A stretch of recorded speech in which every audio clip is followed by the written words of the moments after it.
전하겠습니다. 오늘 우리가 읽었던 본문의 말씀은 우리가 한 번쯤은 들어봤을 법한 구약의 요셉에 관한 이야기입니다. 애굽의 총리가 된 요셉에게 그를 팔았던 형제들이 양식을 구하러 갔다가 20년 만에 요셉을 다시 만나는 장면입니다. 단순한 이상가족 상봉 이야기가 아니죠. 요셉이 꿈을 꾸었어요. 그런데 곡식들이 요셉을 향해서 절을 하는 꿈을 꾸고 그 이야기를 형들에게 했을 때 형들이 또 시기, 질투 이런 것 때문에 요셉을 미워하게 됐고 결국엔 요셉을 애굽에 팔아버리는 그런 일들이 있었죠. 동화책 속에 그런 이솝우화 이야기가 아닙니다. 하나님께서 우리를 향한 구속사적 너무나 중요한 메시지를 담고 있는데 요셉의 모습을 통해서 죄 없으신 예수님이 나를 위해 고통당하시고 사망에서 승리하신 그 이야기, 우리를 구원하시는 영적인 메시지가 담겨져 있는 거예요. 여러분, 하나님은 하나님의 때에 정확히 예언을 성취하시고 요셉의 가문을 회복시키셨어요. 그리고 요셉이 꾸었던 그 꿈을 형들이 동생들에게 절하는 꿈이 아니라 우리가 주님을 경배하고 우리가 주님 앞에 엎드려 경배하는 꿈이었다는 것을 그땐 그들이 알지 못했던 거죠. 창세기 37장 7절에 보니까 우리가 밭에서 곡식단을 묶더니 내 단은 일어서고 당신들의 단은 내 단을 둘러서 절하더이다. 이 이야기를 하니까 형들의 반응은 야, 네가 우리의 왕이 된다는 얘기냐?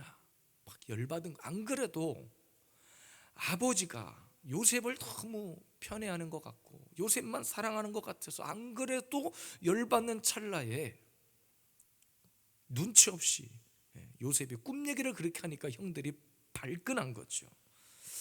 한마디로 꿈 얘기를 했다가 미친놈 취급을 받아버린 거예요.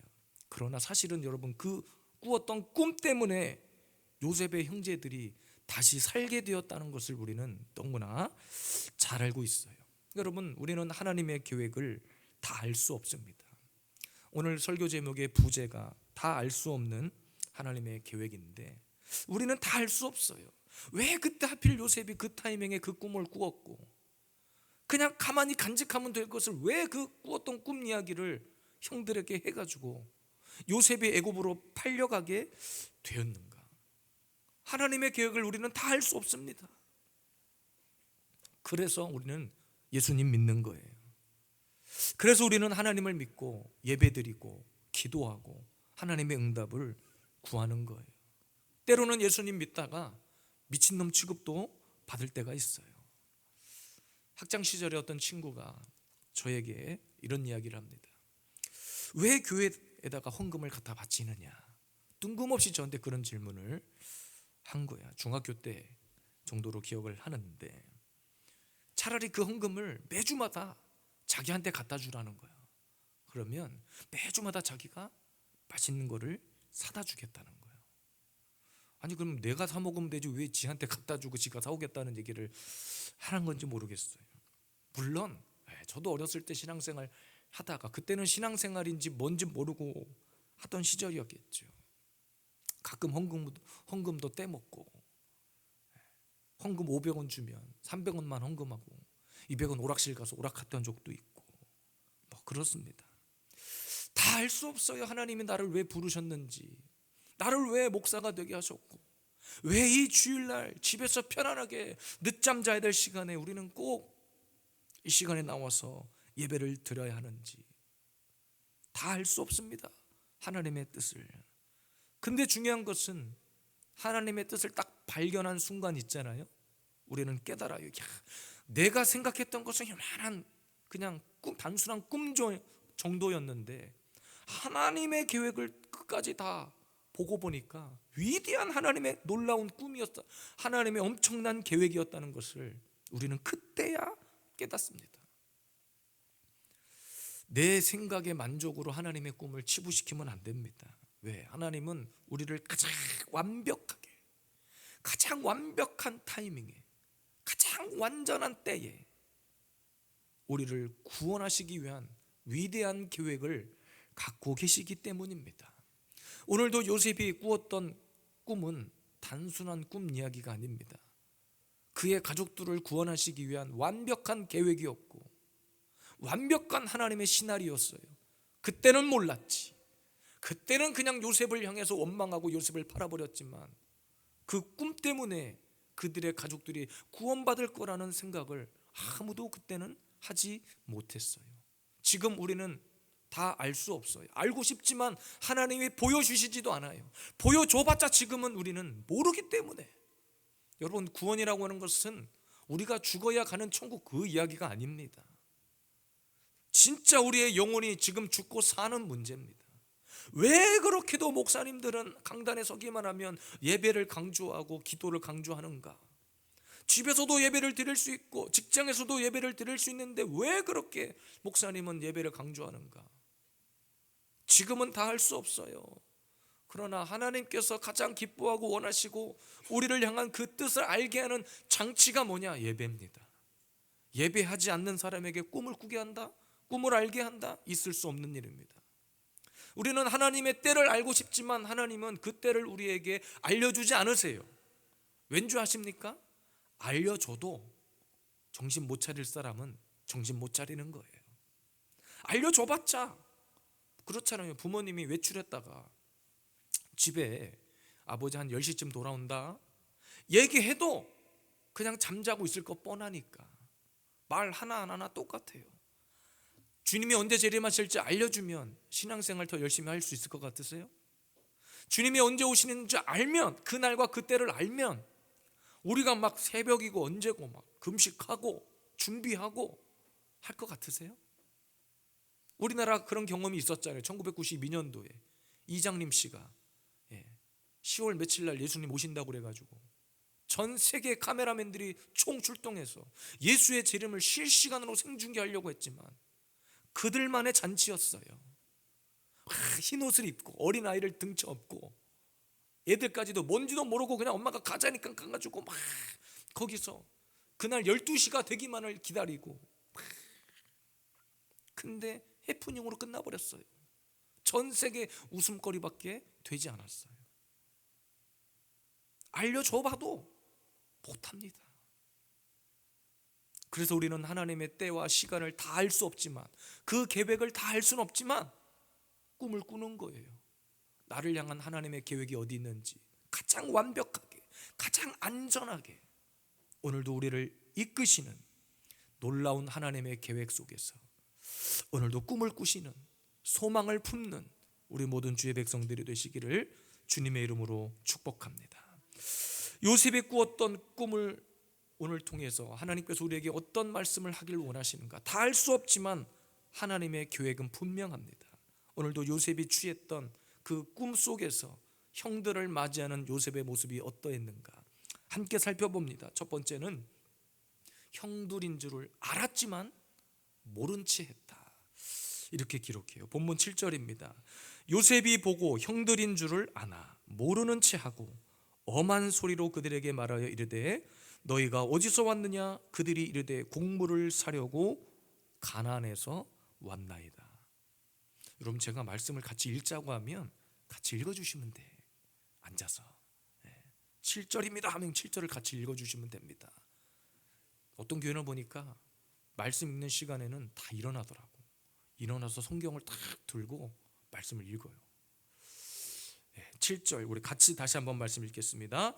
요셉이 보고 형들인 줄을 아나 모르는 체하고 엄한 소리로 그들에게 말하여 이르되 너희가 어디서 왔느냐? 그들이 이르되 곡물을 사려고 가나안에서 왔나이다 그랬습니다. 오늘 말씀해 보니까 꿈을 생각했던 요셉이 취했던 행동입니다. 형들을 딱 만났어요. 형들인 줄을 알았는데 모르는 채 했다. 그러니까 그때 엄청난 기근이 찾아왔어요.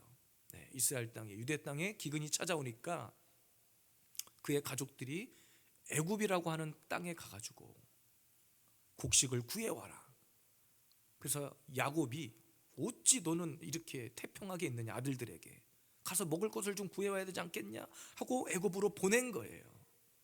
20년 전에 요셉을 팔아버렸던 그 애굽 땅을 향해서 형들이 나아갔습니다. 요셉이 딱 보고 형들인 줄 알았어요. 형들인 줄 알지만 모른 채 했다. 이 말을 성경의 원문을 직역해 보면 이런 뜻입니다. 그는 알았다. 그러나 그는 그 자신을 그들에게 낯선 사람처럼 행동했다. 이런 말이에요. 쉽게 말하면 한마디로 시침이 뚝 뗐다. 근데 여러분, 요셉이 취했던 이 행동은 치밀한 계산 가운데 행동한 겁니다. 20년이 지났는데 형들이 어떻게 변했는지를 시험한 거예요. 20년 전에 자신에게 했던 잘못들을 사실 요셉은 다 기억하고 있었죠. 그런데 20년 만에 자신을 팔았던 형들이 앞에 나타났는데 자신은 총리가 되어 있고 감히 총리 얼굴을 함부로 들고 보지 못했겠죠. 요셉의 행동은 철저하게 형들의 변화된 모습을 기대하기 위한 행동이었어요. 7절 보니까 요셉이 형들을 보고 긴가민가 한 것이 아니라 단번에 알아봤다고 그랬죠. 그러니까 의도된 모른 척이었습니다. 그리고 엄한 소리로 말합니다. 여기서 엄한 말은 거친 말, 그리고 꾸짖는 말, 혹독한 말, 이런 뜻을 가지고 있어요. 꾸짖었어요. 그러니까 요셉의 입장에서 이런 위기 상황에서 형들이 어떻게 반응을 하고 얼마나 깨닫고 변화되었는지를 보기 위함이었습니다. 사실 오늘 말씀의 제목처럼 요셉은 이미 꿈을 꿨다니까요. 꿈을 꾸었고 형들을 보자마자 그 꿈을 생각해냈단 말입니다. 형들을 보자마자 9절에 그들이 꾸었던 꿈을 생각했던 거예요. 그래서 지금 일어난 일이 우연이 아니라는 것을, 하나님이 하시는 일이구나, 요셉은 이것을 알고 있었습니다. 그러니까 여러분, 우리가 명심해야 될 것은, 때로는 여러분, 우리가 예배하고 기도할 때 하나님의 응답이 더디다고 생각할 때가 있어요. 그러니까 모른 채 하고 계신 것 같아. 이상하게 내 기도만 하나님이 안 들으시는 것 같아.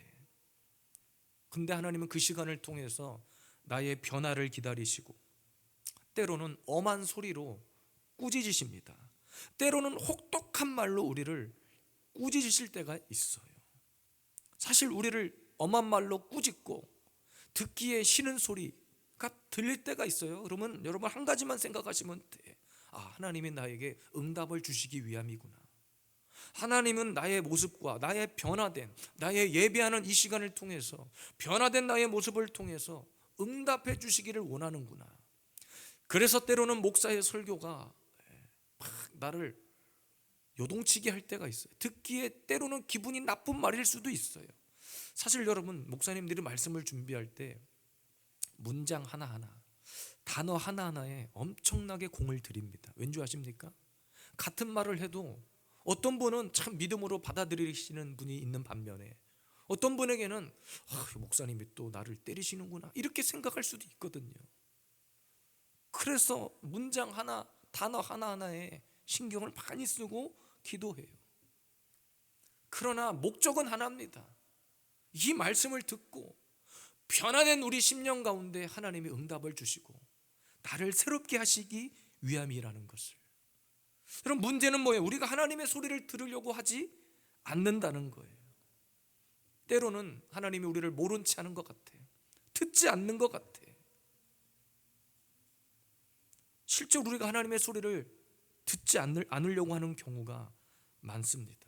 나를 위해 어떤 계획이 있는지 지금 다 알 수 없는데 하나님은 여전히 내 계획 안에서 나의 꿈을 위해서, 나를 위해 움직이고 계시는데 우리는 반대로 하나님 앞에 내가 세워놓은 계획 안에 주님이 들어오게 하려고 하는 경우가 많단 말이에요. 그러니까 내가 변할 생각은 안 하고 하나님의 그 꾸짖는 소리는 들으려고 하지 않고 지금 하나님은 나의 변화를 촉구하고 계시고 이미 꿈을 꾸었고 주실 응답이 있는데 이미 하나님은 나를 향한 계획은 분명해요. 근데 문제는 받을 준비가 안 되어 있기 때문에 그런 겁니다. 요셉이 형들을 알아보고 단번에 아이고 형님들 하고 뛰어나가서 끌어안을 수 있었지만 그렇게 하지 않았어요. 바로 먹을 것을 내어주지 않았습니다. 바로 달려가서 껴안고 눈물을 흘리지 않았어요. 때로는 하나님은 우리에게 시간을 주세요. 어떤 시간? 회개할 시간, 변화될 시간, 나의 연약함을 가지고 주님 앞에 나아가서 아뢰 수 있는 시간. 지금 한국교회뿐만 아니라 우리 모든 성도들, 우리 교회, 하나님이 꾸짖는 시간입니다. 하나님의 꾸짖으심이 있어요. 우리의 가정도 마찬가지입니다. 그런데 하나님이 우리를 꾸짖으신다는 것은 은혜예요. 은혜입니다. 꾸지람을 듣고 정신만 차리면 돼요. 꾸지람을 듣고 하나님 앞에 변화된 심정으로 나아가기만 하면 되는데, 많은 경우에는 듣기 싫은 말 듣고 싶어 하지 않아요. 목사의 권면으로 듣지 않아요. 그리고서는 나의 필요한 것, 나의 굶주린 것들을 빨리 해결만 해달라고 마치 하나님 앞에 이렇게 떼쓰는 식의 신앙생활을 하는 사람들이 많다는 거예요. 나침반 아시죠? 나침반. 남자분들 군대를 갔다 오신 분들은 아실 텐데, 나침반의 원리, 요즘은 나침반이 옛날처럼 그런 바늘이 막 실제로 움직이는 나침반이 아니라 다 전자기기로 제어를 하지만, 옛날에는 나침반을 통해서 방향을 찾고 목적지를 향해 나아갈 수 있었죠. 군대 가면 다 그렇게 훈련을 했는데, 옛날 나침반을 딱 보면요, 그 침이, 바늘이 끊임없이 이렇게 덜덜덜덜덜덜 흔들려요. 나침반을 딱 들고 있으면 그 안에 있는 바늘이 방향을 찾기 위해서 끊임없이 움직입니다. 근데 그것이 고장난 것이 아니라 방향을 제대로 찾기 위해서 바늘이 계속 움직이는 거예요. 목적지 북쪽으로 가야 되는데 나침반이 북쪽을 찾지 못하면 엉뚱한 곳으로 가는 거잖아요. 근데 만약에 바늘이 흔들리지 않고 고정되어 있잖아요. 그 나침반은 고장난 겁니다. 그러니까 여러분, 우리의 삶에 어떤 고난이나 하나님의 꾸짖으심으로 인한 흔들림이 찾아오는 이유가 있어요. 막 내가 중심을 잡지 못하고 막 흔들리는 시간들이 찾아올 때가 있습니다. 분명 우리가 잘못된 방향으로 가고 있는 경우가 많을 거예요. 그래서 하나님은 이 꾸짖으심이라고 하는 진동을 통해서 하나님의 방향을 제대로 바라볼 수 있게 하시는 거예요. 하나님은 우리를 창조하셨거든요. 그래서 성경은 하나님을 토기장이의 비유를 합니다. 예레미야 18장 4절이에요. 진흙으로 만든 그릇이 토기장이의 손에서 터지매 그가 그곳으로 자기의 의견에 좋은 대로 다른 그릇을 만들더라. 토기장이기 때문에 그릇을 탁 만들어서 마음에 안 들면 그것을 깨서 다시 온전한 그릇으로 만들 수 있는 권한이 토기장이에게는 있어요. 은혜를 주시기도 하고, 때로는 꾸지람을 주시기도 하고, 때로는 매를 들기도 하고, 때로는 엄한 소리로 우리를 권면하실 때도 있어요. 근데 만약에 지금 여러분들의 인생 가운데 하나님이 아프게 하시고 여러분의 삶을 온전치 않게 조금 막 힘들고 어려운 고난 가운데 몰아가고 있다면, 하나님이 지금 나침반을 흔들듯이 방향을 다시 찾을 수 있도록 우리에게 믿음의 꾸지람, 영적 권면을 하고 있다고 생각하시면 돼요. 그것이 은혜입니다. 여전히 하나님은 나를 붙들고 계시구나. 다시 그 그릇을 깨서 다시 온전한 그릇을 만들기 위해 하나님이 지금 이 시간을 나에게 허락하셨구나. 잘못된 그릇은 다시 진흙을 으깨서 새롭게 모두가 다 좋아할 만한, 모두가 다 기뻐할 만한 그런 그릇으로 하나님이 우리를 만드신다는 것을 기억하십시오. 오늘도 형들인 줄 알았지만 모른 척 했다는 것은 의도된, 철저히 계산된 요셉의 행동이었습니다. 형들의 입장에선 당장 먹을 것이 필요한데 먹을 건 주지 않고 모른 척하고 정탐꾼이라고 그러고 욕하고 다시 돌아가서 동생 데리고 오라 하고, 지금 막 이런 상황들은 이들을 벌주기 위함이 아니에요. 하나님은 우리를 깔아뭉개시려고 하는 의도가 아니라 나를 다시 세우시려고, 때로는 더딘 것 같지만 모른 채 하시는 것 같지만 모른 채 하시는 것이 아니라 치밀한 하나님의 구원의 계획이 오늘도 우리를 위해 역사하고 있다는 것을, 응답을 주시기 위해 꾸짖고 계시다는 사실을 오늘도 가슴 깊이 새기는 저와 여러분들이 되기를 주님의 이름으로 축복합니다. 두 번째입니다. 요셉의 꿈을 생각나게 하신 이유는 이같이 하여 생명을 보존하라. 결론이죠. 우리 18절 말씀입니다. 사흘 만에 요셉이 그들에게 이르되 나는 하나님을 경외하노니 너희는 이같이 하여 생명을 보존하라. 요셉이 형들을 보고 알아본 후에 꿈을 생각했다고 그랬죠. 그리고 그 꿈의 결론은 뭐냐면 그의 아버지와 아버지 야곱과 형제들의 생명을 보존하는 것이었습니다. 때로는 모른 채로, 때로는 엄한 말로 꾸짖긴 하셨지만 결론은 우리를 구원하기 위한, 우리의 생명을 보존하기 위한 하나님의 계획이었습니다. 본문 19절에 보니까 너희는 곡식을 가지고 가서 너희 집안에 굶주림을 구하고, 동생을 데려오고 오라고 해요. 형들을 보자마자 요셉이 그랬습니다. 니네 정탐꾼이지? 정탐꾼 아닌 것을 증명하려면 집에 다시 돌아가 가지고 데리고 오지 않은 막내 동생을 데리고 와. 그리고 동생 데리고 오기 전까지 한 명은 여기다가 인질로 내버려둬. 이렇게 한 거예요. 근데 그렇게 형들을 다시 보냈는데 그냥 돌려보내지 않고 그 상황 속에서도 먹을 것 곡식을 보내주었어요. 왜? 형들인 줄 알았기 때문에. 그러니까 여러분, 하나님은 우리의 고난 가운데 어떤 식으로든 우리를 붙들어 주세요. 형들을 다시 정탐꾼으로 몰아세우면서 돌려보내긴 했지만 그냥 돌려보내지 않았다니까요. 먹을 것 줘서 돌려보냈다니까요. 그러니까 하나님의 관심은 언제나 우리의 생명이 있어요. 우리가 주님 안에서 살아남기를 주님은 원하세요. 고통 중에도, 환난 중에도 하나님은 우리를 빈손으로 돌려보내지 않습니다. 요셉은 꿈을 생각하고 하나님이 하시는 일임을 깨달았어요. 그 깨달았던 동기는 본문 18절에 이렇게 고백해요. 사흘 만에 요셉이 그들에게 이르되 나는 하나님을 경외하노니 그랬습니다. 여기에 답이 있어요. 요셉은 철저하게 하나님을 두려워하고 하나님을 신뢰하는 사람이었습니다. 우리 인생 한 번도 빈손이었던 적이 없어요. 굶주린 것 같았지만 굶주린 적이 없습니다. 죽을 만큼 힘들었지만 하나님은 우리를 죽게 내버려 두지 않았어요. 지금 생각해 보니까 여전히 하나님이 우리의 생명을 붙들고 계셨더라고요. 지금 생각해 보니까 진작에 죽었어도 죽었어야 할 우리의 죄인의 모습들을 아시지만 하나님은 여전히 우리를 붙들고 계셨더라고요. 우리를 향한 하나님의 계획은 여러분, 그래서 더딘 것이 아니라 우리의 생명을 위해 여전히 진행 중이라는 것을 기억하십시오. 구약의 사르밧 과부 이야기 너무나 잘 알죠. 죽을 것 같았죠. 그리고 실제로 죽으려고 했어요. 인생의 막다른 골목이었습니다. 심지어는 자식과 동반 자살을 하려고 했어요. 이거 마지막 남은 이거 밀가루 한 통 가지고 이제 끝내자. 이건 먹고 끝내자. 그 상황에서, 그러니까 여러분, 때로는 우리의 인생의 모든 것이 바닥일 때 하나님은 일을 시작하시는 경우가 있어. 그 이유는 그 전까지는 먹을 게 너무나 풍족하고 가진 돈이 많잖아요.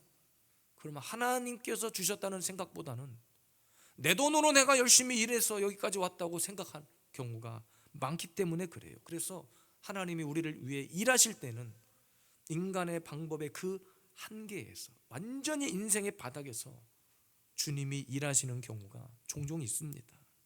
사실은 시험의 본질은, 나를 테스트해보는 그 하나님의 그 시험의 본질은 하나님을 신뢰하는가, 아니면 눈앞의 양식, 내 재물을 의지하는가, 둘 중 하나입니다. 오늘 요셉이 형들을 시험한 것과 마찬가지예요. 무조건 먹을 것을 내어주는 것이 아니라 얼마나 변했는가, 정말 저들의 잘못을 회개하고 있는가, 정말 우리의 나약함을 가지고 하나님 앞에 겸손하게 나아갈 준비가 되었는가, 지난날의 일들을 깨닫고 하나님 앞에 엎드렸는가. 그래서 우리는 하나님 앞에 철저히 나의 무능함을 인정할 때, 나의 부족함을 인정하고 엎드릴 때 하나님은 비로소 일하시고, 물론 그 전에도 여전히 일하고 계시지만 나의 인생의 바닥까지 내려갈 때 그래도 여전히 하나님은 우리의 생명을 붙들고 계십니다. 그래서 이 테스트를 통과한 그 요셉의 형제들 있잖아요. 우리가 잘 아는 결론이지만 그의 모든 식구들이, 식솔들이, 하인들까지 전부 다 애굽으로 들어와서 사는 날 동안 생명을 보존하고 출애굽하기 전까지, 창세기에서 출애굽하기 전까지의 모든 역사를 함께 했습니다. 전무후무한 애굽에서의 역사를 기록했어요. 그러니까 하나님의 계획과 역사는 나 한 사람 잘 되고 끝나는 것이 아니라 그 한 사람의 믿음의 순종을 통해서 그들의 가문의 역사를 뒤바꿔 버립니다. 그 가문의 역사를 주님께서 회복시키십니다. 우리의 건강, 우리의 재물을 빼앗아 가심이 아니라 감당할 수 없는 하늘의 곳으로 채워주시기 위해 오늘도 저와 여러분들을 이곳으로 부르셨음을 믿으시길 바랍니다. 이 시대에 아직도 남은 자가 되어서 하나님을 예배할 수 있다는 것이 은혜예요. 여전히 하나님은 나를 향한 위대한 계획을 갖고 계시고 꿈을 꾸게 하시고 때로는 그 꿈이 생각나서 다 끝난 줄 알았는데 여전히 하나님 나를 위해 일하고 계시구나.